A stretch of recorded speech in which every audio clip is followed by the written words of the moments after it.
Hello बच्चों, let's read the question. So the question here says which of the following statements is not correct about the cloning vector. तो यहाँ पे हम देखते हैं कि कौन सी स्टेटमेंट क्लोनिंग वेक्टर के लिए करेक्ट नहीं है. तो इस क्वेश्चन का जो की कॉन्सेप्ट हमारे पास यहाँ पे बन जाता है वो है क्लोनिंग वेक्टर. और चारों स्टेटमेंट्स में क्लोनिंग वेक्टर के साथ रिलेटेड जो है कुछ सेलिएंट फीचर्स दिए गए हैं. तो हमें इनको चेक करना है, इनके सेलिएंट फीचर्स में से कौन सी स्टेटमेंट जो है वो क्लोनिंग वेक्टर के लिए रॉन्ग स्टेटमेंट है. तो सबसे पहले दिया गया है ORI is the sequence responsible for controlling the copy number of the linked DNA. तो ORI जो इस तरह का पार्ट होता है डीएनए का जिसको हम ओरिजिन ऑफ रेप्लिकेशन बोलते हैं. तो इसकी फुल फॉर्म है ओरिजिन ऑफ रेप्लिकेशन.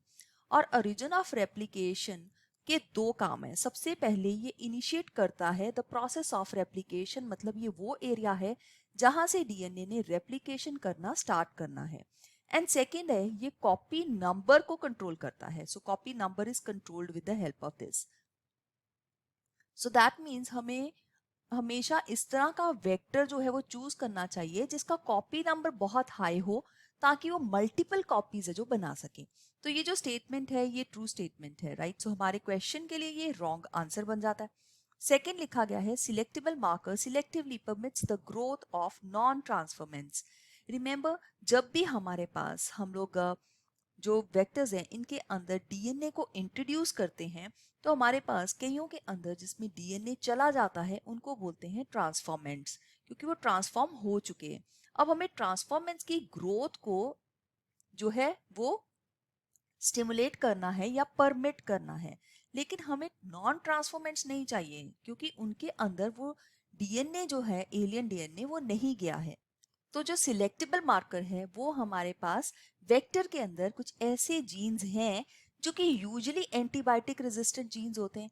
तो इन एंटीबायोटिक रेजिस्टेंट जीन्स की हेल्प से हम देखते हैं कि जो ट्रांसफॉर्मेंट्स हैं उनको हेल्प हो रही है ग्रोथ के लिए. तो वो परमिट करता है growth of transformants and not the non transformants. तो ये स्टेटमेंट जो यहाँ पे एक रॉन्ग स्टेटमेंट है, इस वजह से ये हमारे क्वेश्चन का सही आंसर है जो ये बन जाते हैं. तो हमारे आंसर यहाँ पे आ जाएगा B option which is the right answer for this question. So let's mark this. Selectable marker selectively permitting the growth of non transformants, ये एक रॉन्ग स्टेटमेंट है. सो हम लोगों ने ये इसका आंसर फाइंड आउट कर लिया. अब थर्ड स्टेटमेंट में लिखा गया है कि in order to link the alien DNA, the vector needs to have single recognition site for the commonly used restriction enzymes.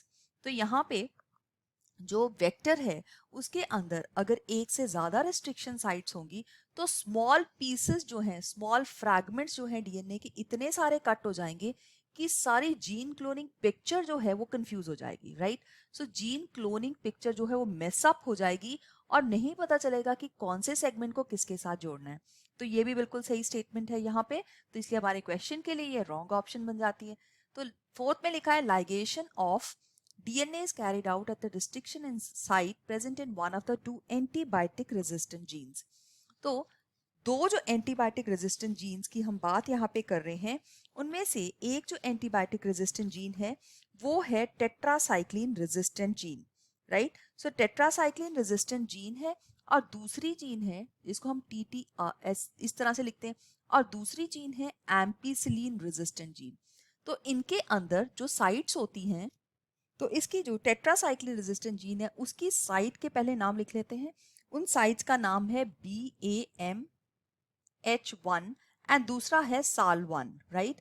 जबकि एम्पिसिलिन रेजिस्टेंट में PVU1 एंड PST1 जो है इस नाम की दो साइट्स हैं.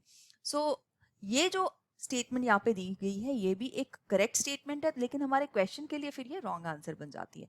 सो हम लोग यहाँ पे देख सकते हैं कि B is the right answer for this question. I hope you have understood it well. All the best. Thank you.